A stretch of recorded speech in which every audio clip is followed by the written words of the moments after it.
it is actually the individual who can really make a difference in this area, or the individual working with groups of people with the right set of skills that can create openings that can be a very important part of the preparatory work.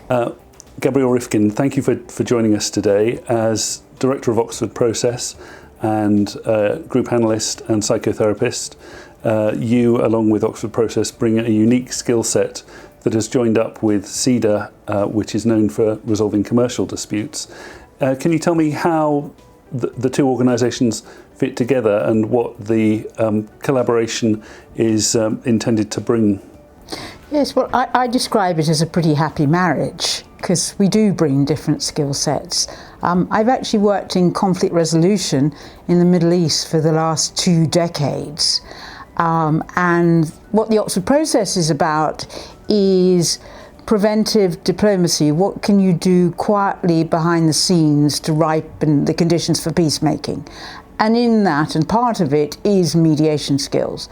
But why it's been such a pleasure to work with CEDR is that you have very deep skills in, you say, commercial mediation, but a lot of it in many ways can be applied to the international geopolitical landscape, because things like how to get into the mind of the other, how to understand the big picture, to put together the geopolitics and the human mind, and then use all the mediation skills is entirely relevant to the resolution of conflict.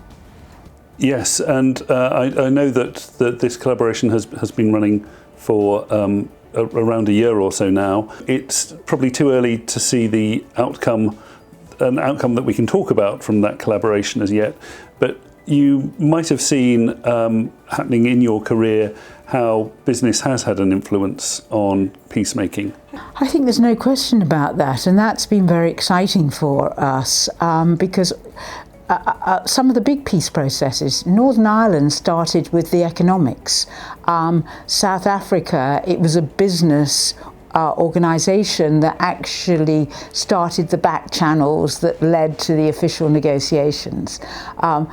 Certainly, working in business can be a very interesting place to start. Possibly a less threatening, less challenging than actually going direct head-to-head in terms of the conflict.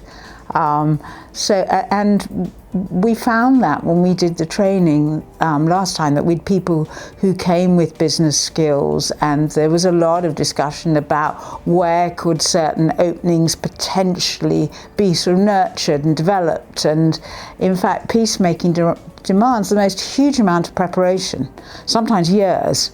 And it's actually what happens quietly behind the scenes, the kind of back channels that are not always, often not official government initiatives, but much more quiet preparation, because people who've been in conflict are seldom in the right mindset to make peace. Extending that thinking, maybe a business person would be having different sorts of conversations initially that might lead them into improving the general environment for business, and specifically about how to lessen tensions in a region. Yes, and I think business has a huge interest in resolving conflict, because the consequences of conflict is very harmful to business, and often business also has good relationships with government, or has networks or access, or can build these relationships.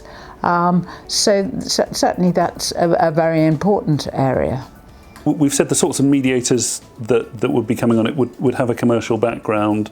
Is there anything more that you would like to say about that background, or what they might end up doing afterwards? Because a lot of people might be potentially put off from entering the realm of peacemaking, thinking, well, that's not for me, that's not my background.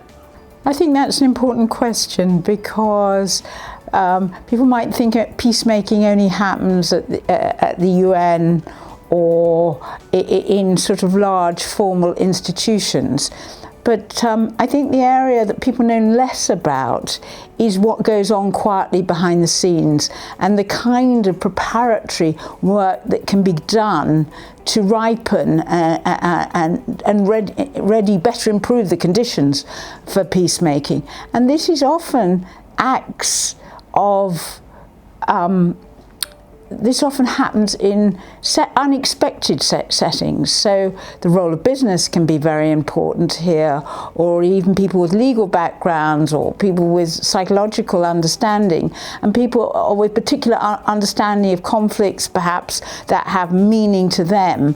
And it is actually the individual who can really make a difference in this area, or the individual working with groups of people with the right set of skills that can create openings that can be a very important part of the preparatory work. With your experience of working in peacemaking, there must have been some key moments where you thought, great, this is working, or goodness, how am I going to get this to work? And then it does work.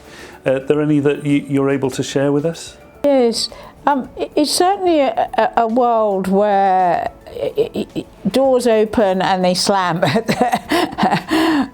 with great rapidity sometimes, and we have to remember that we're working with very, very deep conflicts. I mean, we did some work on the proxy wars in Syria. We also did a lot of preparatory work on the Iranian nuclear deal, which is in a sorry state now, but at the time was very important work about how to ripen the conditions. And in fact, the previous negotiators approached us to help if we together they could prepare what a deal would look like. I've historically done a lot of work on the Palestine-Israel conflict. I'm not sure we can say there's too much resolution there, but nevertheless it has been about how do you prepare the parties so that they are in a greater state of readiness, and within that there are moments where that's possible, and then there's a bigger, some of the politics that's sometimes bigger than us. Currently I'm working on something in Europe, and there's plenty of tension points and conflict there at the moment. Yeah. Would you say that this is a skill set partly because of the time that you need in order to prepare the groundwork, but also because of the continuing need that actually it's a job that never stops? I think so. I mean, I'd like to think, when can I hang up my boots? And I do have in mind when there's a particular piece of work, if we were successful. But, you know, conflict is endemic in life, I think. But the thing that I'm passionate about is how do you turn conflict into communication, and how do you prevent conflict turning into war? Yes, no, absolutely. And by the time kind of guns fired, presumably it's so much harder to dial back. I mean, that's absolutely right, because you see the sort of regression of human behaviour. Before there's violence, the potential for compromise is much greater. Once it's turned to war, people are actually often more interested in retribution, and the capacity to compromise is severely reduced. Hence the importance of everything you can do quietly behind the scenes in advance of things tipping to war. Commercial mediators see that around the negotiating table in a far smaller way, but you can sometimes sense when an insult is brewing from one side of the table to the other, and then the insult happens, and actually it's a lot harder to step back after that point, because, as you say, the offence causes a need to respond. Yeah, it's like a scar or a wound. And in fact, even in commercial mediation, it's seldom just a kind of practical resolution. It's often underneath it there's things like humiliation and the kind of hurt that people have done to each other, which is often part of the blocking. And things like pride and dignity often become much, much more important. Yes, absolutely. And just thinking about the sorts of people that will be coming on the next set of training, you mentioned that there'll be mediators from a commercial background. What sort of things should they be expecting to find out about and learn? Yeah, I suppose what we're trying to do is amplify their learning to the sort of the bigger world stage, and to think more about the geopolitics. So you have to have that big picture. When there's conflict, there are always interests, and who are the different parties involved, and there are usually proxy wars. And so you have to kind of map all the different areas of conflict and understand it.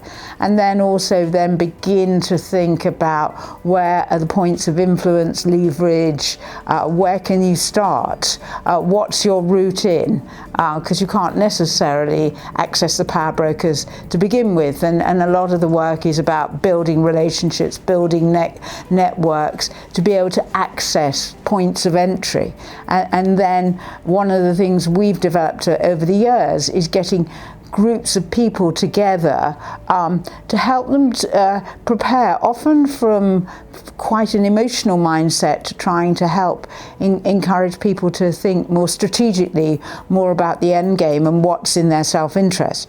One of the theories we've developed is we talk about managing radical disagreements, because people in conflict, you can't sit people down and think they'll immediately find common interests. Often they're not in the mindset to resolve conflict. So there's often a lot of preparation work that needs to be done, and certainly that's part of the training, thinking about that. We've got a wonderful potpourri of trainers who are involved. I mean, CEDR brings all its experience and skills in training people in mediation, not least listening skills and empathy skills and getting into the mind of the other, and then also understanding kind of when you have to be firm in your boundaries, and when you have to push to move things on. And then ourselves, I mean, I bring this my experience of 20 years of having worked in conflict resolution in the Middle East, and my colleague Nita brings wonderful mediation skills from having worked in the UN and in the Commonwealth, and having set up the mediation unit at the UN. Fantastic. Well, it's a very interesting collaboration. CEDR certainly very pleased to be collaborating with Oxford Process.